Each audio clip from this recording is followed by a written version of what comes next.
Assalamualaikum warahmatullahi wabarakatuh. Perkenalkan, nama saya Sakina Rizkaya dari kelas 2020B. Kali ini saya akan menjelaskan tentang gerakan sosial. Perubahan sosial dalam perkembangan sejarah selalu dimotori oleh sekelompok orang yang menginginkan perubahan.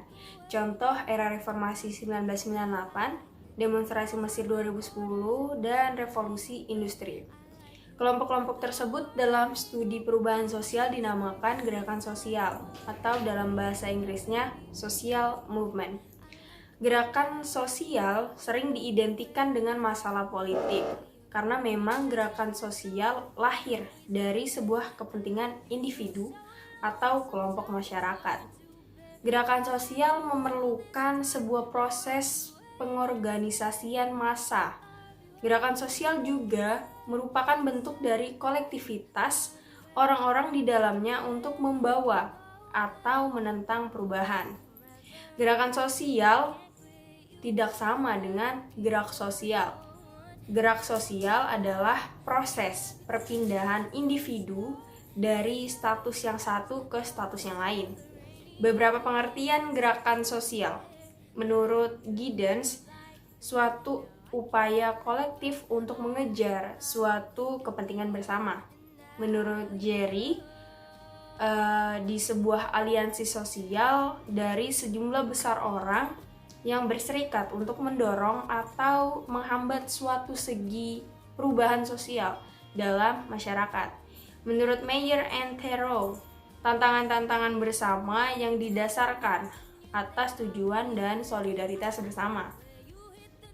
4 kriteria gerakan sosial. Yang pertama, adanya kolektivitas. Yang kedua, memiliki tujuan bersama. Yang ketiga, kolektivitasnya relatif besar. Yang keempat, tindakannya memiliki spontanitas yang tinggi. Ada beberapa kondisi yang menyebabkan munculnya gerakan sosial. Yang pertama, sifat pemerintahannya. Yang kedua, adanya situasi yang mendorong tumbuhnya gerakan sosial. Yang ketiga, karakter pemimpinnya. Tahap terbentuknya gerakan sosial. Menurut Herten and Hahn tahun 1992, yang pertama, tahap ketidaktentraman karena ketidakpastian dan ketidakpuasan yang semakin meningkat. Yang kedua, tahap perangsangan. Yang ketiga, tahap formalitas. Yang keempat, tahap institusionalisasi atau tahap pelembagaan. Dan yang terakhir, tahap pembubaran. Menurut Hensil tahun 2006, yang pertama tahap agitasi awal atau kerusuhan. Yang kedua, tahap mobilisasi sumber daya. Yang ketiga, organisasi. Yang keempat, institusionalisasi. Dan yang terakhir, kemunduran organisasi atau kemungkinan kebangkitan kembali. Teori-teori gerakan sosial. Yang pertama ada teori psikologi menjelaskan bahwa akar tumbuhnya gerakan sosial berawal dari faktor kepribadian para pengikut gerakan sosial tersebut. Ada beberapa teori yang menjelaskan argumentasi teori psikologi, antara lain teori ketidakpuasan, yaitu discontent theory, menyatakan bahwa akar munculnya gerakan sosial terletak pada perasaan ketidakpuasan. Ada berbagai ragam ketidakpuasan, mulai dari luapan kemarahan karena ketidakadilan atau terhadap perubahan sosial tertentu. Yang kedua, teori ketidakmampuan, penyesuaian diri pribadi, yaitu personal maladjustment theory. Teori ini menyatakan bahwa gerakan sosial merupakan tempat untuk menyalurkan kegagalan pribadi.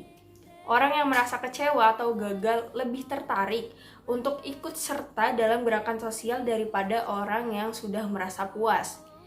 Yang kedua ada teori sosiologi. Teori ini lebih melihat pada faktor masyarakat daripada individu. Sebagai pemicu munculnya gerakan sosial, ada beberapa teori yang menjelaskan argumentasi teori sosiologi ini. Yang pertama, teori deprivasi relatif atau dalam bahasa Inggrisnya relative deprivation theory. Menurut teori ini, seseorang merasa kecewa karena adanya kesenjangan antara harapan dan kenyataan. Yang kedua, teori proses politik.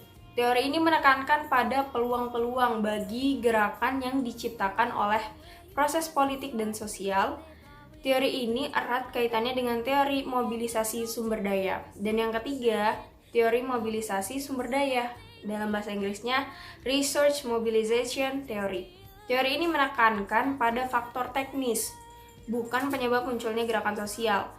Menjelaskan pentingnya pendayagunaan sumber daya secara efektif dalam menunjang gerakan sosial, karena gerakan sosial yang berhasil memerlukan organisasi dan taktik yang efektif. Saya ucapkan terima kasih. Wassalamualaikum warahmatullahi wabarakatuh. Assalamualaikum warahmatullahi wabarakatuh. Perkenalkan, nama saya Sakina Rizkaya dari kelas 2020B. Iya betul, ngapa? Aduh, Gara-gara layarku juga nih, aduh. Assalamualaikum warahmatullahi wabarakatuh.